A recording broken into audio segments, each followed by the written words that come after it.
Hi guys, very warm welcome to all of you. आज की video में बात करूंगा मैं बॉडी कॉम्पोजिशन हम कैसे नाप सकते हैं। हमें कैसे मालूम पड़े कि हमारी बॉडी कॉम्पोजिशन क्या है। बॉडी कॉम्पोजिशन मतलब हमारे जो बॉडी में वेट है वो किस चीज़ का ज़्यादा है, किस चीज़ का कम है।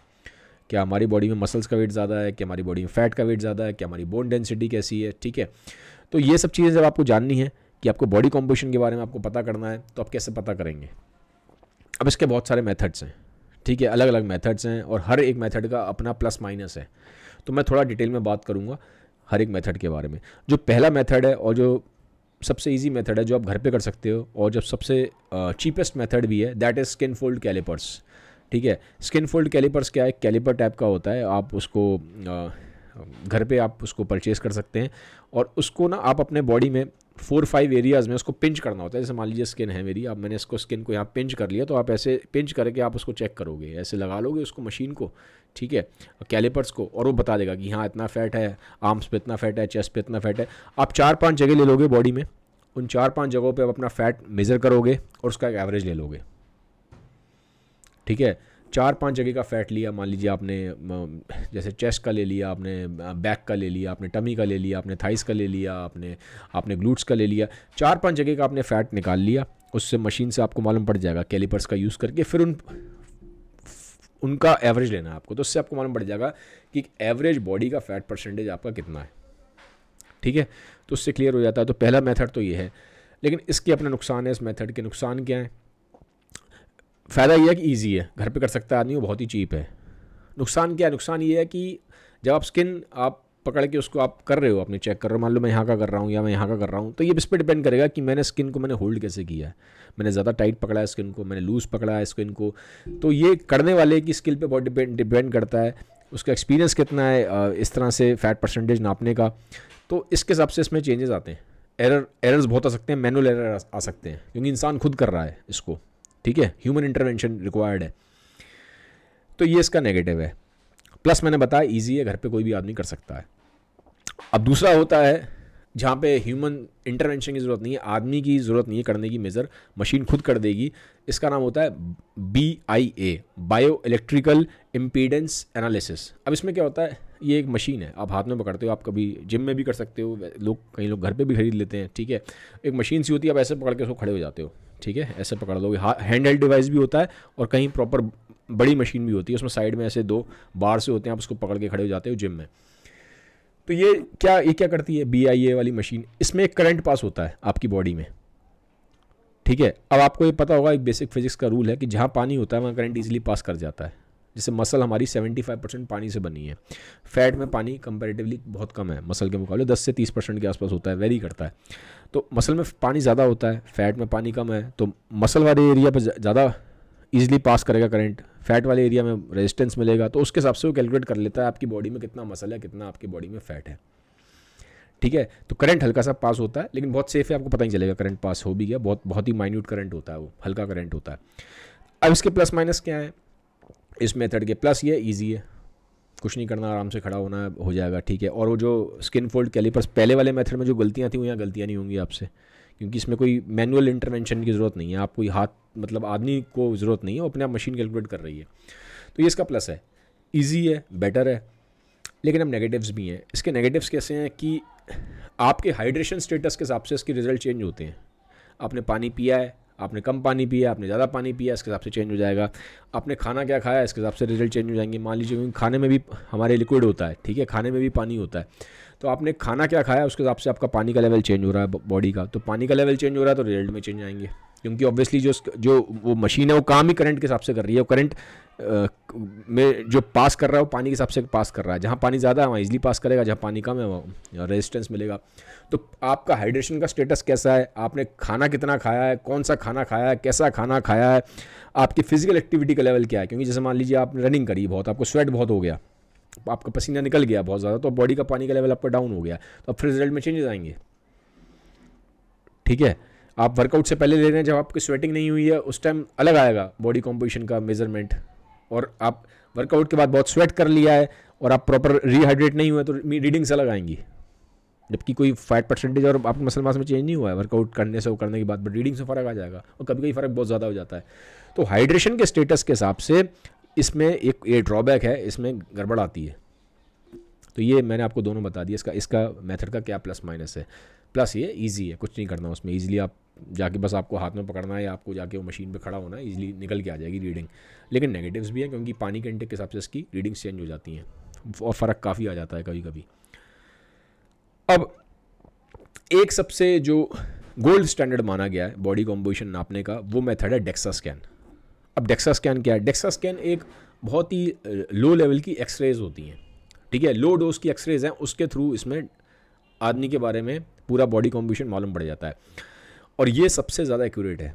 मैंने अभी जो आपको मेथड्स बताए हैं उसमें सबसे एक्यूरेट डेक्सा स्कैन है, सबसे एक्यूरेट डेक्सा स्कैन है। उसके प्लस बहुत हैं, एक्यूरेसी बहुत ज़्यादा हाई है इसकी। एक इसका सबसे बड़ा एक्यूरेसी ये है कि बोन डेंसिटी भी बताता है, आपकी हड्डियाँ कितनी मजबूत हैं ये बता देगा। बाकी दोनों टेस्ट में हड्डियों के बारे में नहीं मालूम पड़ रहा आपको, इसमें आपको ये मालूम पड़ जाएगा कि आपकी हड्डियाँ कितनी मजबूत हैं। और इसलिए ये टेस्ट प्राइमरली हड्डियों की ताकत नापने के लिए मेज़र किया जाता है। जैसे फीमेल्स में मोस्टली किया जाता है once they hit the menopause, तो उनके केस में किया जाता है, या जो स्मोकिंग बहुत करते हैं तो उनकी बोन्स वीक हो जाती है, तो ऑस्टियोपोरोसिस चेक करने के लिए कि हड्डियाँ आपकी कितनी डेंस हैं, कितनी ताकतवर हैं, उसके लिए ये चेक मेनली यूज़ होता था। अभी भी उसी के लिए यूज़ होता है ज़्यादातर। तो बहुत ही कम लोग हैं जो थोड़ा सा फिटनेस में ज़्यादा हैं या थोड़ा एथलेटिक्स में होते हैं, वो लोग जाके इसको कराते हैं। इससे 3 चीज़ें मालूम पड़ती हैं आपको, आपका फ़ैट परसेंटेज कितना है ये मालूम पड़ता है आपको, ये भी मालूम पड़ता है कि आपकी बॉडी में कहाँ पे फ़ैट है, ये भी मालूम पड़ जाएगा आपको कि आपके हाथ में कहाँ फ़ैट ज़्यादा है, आपके टमी पे फ़ैट ज़्यादा है, आपके लोअर बॉडी पे फ़ैट ज़्यादा है, थाइस पे ज़्यादा है। एक एक चीज़ मालूम पड़ेगी, मतलब सेगमेंटेड आपको रिजल्ट देगा, वो बताएगा कहाँ पे फ़ैट है, कहाँ पे मसल है, कहाँ पे कितना मसल है, और साथ ही साथ आपकी बोन डेंसिटी मालूम पड़ रही है, आपकी हड्डियाँ जो हैं कितनी मजबूत हैं, ठीक है। तो ये जो है ये बहुत ही ज़्यादा डिटेल टेस्ट है, इट्स अ डिटेल टेस्ट।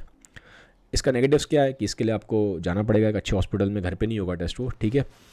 और बट हाँ कंप्लीटली सेफ़ है, ये मत सोचिएगा कि उसमें एक्सरे यूज़ हो रही हैं तो वो अनसेफ़ है, नहीं। इसमें जो एक्सरे यूज़ होती है उसकी जो इंटेंसिटी है नॉर्मल जो कन्वेंशनल एक्सरे है उससे भी कम है, ठीक है। आप सीटी स्कैन कराते हो या नॉर्मल आप जो वो करते हो कन्वेंशनल ट्रेडिशनल एक्सरे, उससे कम लो डोज का इसमें यहाँ पे एक्सरे यूज़ होता है। तो मैं बोलूँगा 5 साल में आप एक बार करा सकते हो, ठीक है। वंस इन 5 ईयर्स आप ले सकते हो, आपको specially if you have cross the age of 30, तो once in 5 years is fine. आपको बेस लाइन आपका बॉडी कॉम्पोजिशन पता होना चाहिए और बोन डेंसिटी मालूम होनी चाहिए। अब इसमें नेगेटिव्स क्या है? नेगेटिव्स इसका ये है कि एक्सपेंसिव टेस्ट है, कंपैरेटिवली बाकी दोनों के मुकाबले एक्सपेंसिव है, हॉस्पिटल में आपको जाना पड़ेगा। और फिर हाँ ये भी है कि जो उसकी रीडिंग्स हैं उसको समझने के लिए थोड़ा सा आपको एक्सपर्ट गाइडेंस की ज़रूरत पड़ती है, या फिर आपको खुद से काफ़ी रिसर्च करनी पड़ेगी इंटरनेट पे, but you need an expert. आपको ऐसे हो सकता है अपने आप वो रीडिंग समझ में ना आएगी क्या कह रहे हैं, उसमें स्कोर निकलता है, T स्कोर Z स्कोर होता है, ज़रूरी नहीं आपको समझ में आ जाए, आपको सेगमेंट पूरा मसल्स का वो हिसाब किताब समझ में आए, फैट कहाँ है, मसल कहाँ है, तो might be you need an expert advice, ठीक है। तो ये इसका एक ड्रॉबैक है। हाँ बट हाँ एक चीज़ और है, अगर कोई प्रेग्नेंट लेडी है उसको ये टेस्ट नहीं करना चाहिए, ठीक है। बाकी मैंने अभी तक कुछ उसका पढ़ा नहीं कि उसका कोई साइड इफेक्ट हो, it's a very perfectly safe test, ठीक है। और ये गोल्ड स्टैंडर्ड है, इसकी एक्यूरेसी बहुत ज़्यादा है, वंस इन 5 ईयर्स आप करा सकते हैं अगर आपकी एज 30 क्रॉस कर गई है तो, ठीक है। ज़्यादातर आप देखेंगे इसको मोस्टली जिन लोगों को हड्डियों की दिक्कत होती है, बोन से प्रॉब्लम होती है, उनको रेकमेंड किया जाता है, डॉक्टर उनको रेकमेंड करते हैं। जिन फीमेल्स का मीनोपॉज हो गया है थोड़ा उस एज में, या मेल्स में भी होता है जब थोड़ा सा 65-70 के अराउंड क्रॉस करते हैं। और यंगर एज में तो मोस्टली आपको वही लिखेंगे जो थोड़ा सा फिटनेस में है या जो एथलीट्स हैं वो अपना करते हैं, ठीक है। तो ये मैंने आपको बताया सबसे एक्यूरेट टेस्ट डेक्सा स्कैन है, सबके मैंने प्लस माइनस बताएं, ठीक है। अब आप मान लो बोलो कि मेरे पास टाइम ही नहीं है, मेरे पास नहीं है जी टाइम, और मैं कहीं नहीं जाना चाहता, मेरे को घर पे ही करना है, बहुत ईजी करना है, मुझे इन सब चक्करों में पड़ना ही नहीं है, तो मैं कैसे अपना बॉडी कॉम्पोजिशन नापूँ?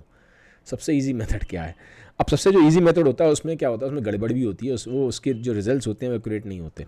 सबसे इजी मेथड होता है पिक्चर्स। अपनी पिक्चर्स ले लो, आपने अपनी पिक्चर्स ली हैं, आज ली हैं, फिर आइडियली आपको हर एक महीने बाद लेनी चाहिए। स्पेशली ये तब लेनी चाहिए जब आप कुछ गोल्स आपके सेट कर रखे हैं अपने, आप एक्सरसाइज उस तरह से कर रहे हो, आपकी डाइट उस तरीके से that you have set some goals either to lose fat और ईदर टू गेन मसल, ठीक है, और improve your body composition simultaneously भी हो जाता है बिगनर्स में। तो पिक्चर्स आप ले सकते हो महीने में एक बार, ठीक है। तो लेकिन अब उसके अपने नुकसान इसका ये है कि पिक्चर्स से जो आपको दिखाई देगा उसकी रीडिंग्स कभी भी उतनी एक्यूरेट नहीं होंगी।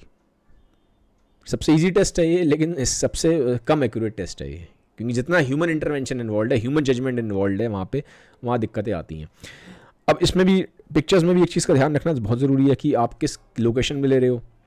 लाइटिंग कैसी है, लाइटनिंग कैसे हो रखी है, ठीक है, लाइटनिंग कैसी है, कपड़े क्या पहने हुए हैं आपने, और कैमरा का एंगल क्या है, क्योंकि इसके हिसाब से पिक्चर्स में बहुत फ़र्क आ जाता है। एक बंदे को हो सकता है आप कपड़े अलग पहना दें, उसकी लोकेशन अलग कर दें, उसकी लाइट अलग कर दें, ठीक है, कैमरे के एंगल चेंज कर दें, और उसी बंदे को 10 मिनट बाद दूसरे एंगल से खींचें कैमरे के, दूसरी लाइट में दूसरे कपड़ों से, वो बहुत पतला लगेगा या बहुत मोटा भी लग सकता है, ठीक है, दोनों वाइज वर्सा ट्रू है।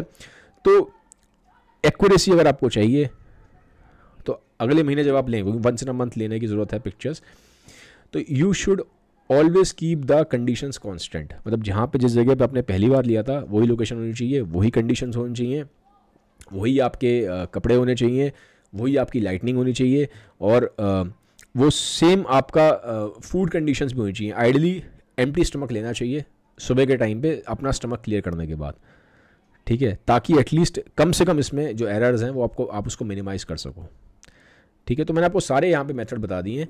सबसे एक्यूरेट डेक्सा स्कैन है, गोल्ड स्टैंडर्ड है, सबसे इजी पिक्चर्स वाला है, बट हाँ उसकी एक्यूरेसी सबसे कम है और इन कंडीशंस का, लेकिन अगर आप ध्यान रखेंगे तो आप बाकी जो इसमें एरर्स हैं पिक्चर्स वाले में उसको आप मिनिमाइज़ कर पाओगे, ठीक है। So this was all about today's video. मैंने आपको एक ब्रीफ में ओवरव्यू दे दिया है, ठीक है, कि बॉडी कॉम्पोजिशन आप कैसे मेज़र कर सकते हैं, क्योंकि ये क्वेश्चन बहुत बार पूछा गया था कि कौन सा मेथड सही है, कैसे नापे।